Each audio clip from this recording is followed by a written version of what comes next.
Okay, so a single US dollar used to be worth 70 Iranian rials. Today, it's worth more than 1.4 million. And that number basically explains why Iran is on fire right now. What the deuce, fat man? That's not inflation.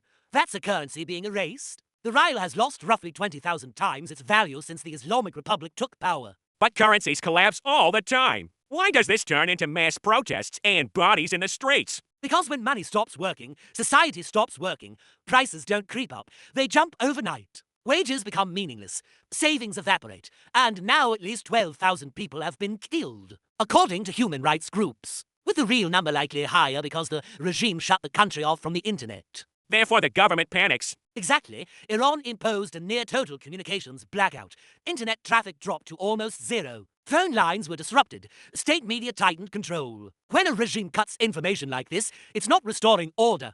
It's trying to survive. But somehow footage is still getting out. Because Elon Musk and SpaceX activated Starlink, satellite internet beaming uncensored access from orbit. Iranians with smuggled terminals are bypassing the blackout entirely. Messages still spread. Videos still leak.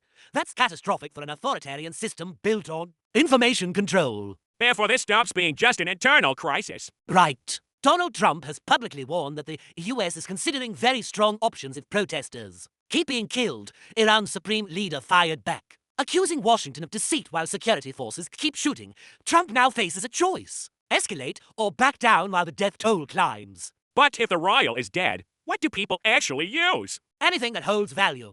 Gold, dollars, and, increasingly, crypto. Blockchain data shows billions of dollars flowing out through crypto channels, as Iranians try to preserve savings and move money beyond sanctions and collapsing banks when a currency fails. People don't wait for reform, they exit. So what actually decides how this ends? Either the Rial stabilizes or the system fractures further. Because once people stop trusting money, they stop trusting laws, leaders, and fear itself. Which brings us right back to the beginning. $1, 1 million rials.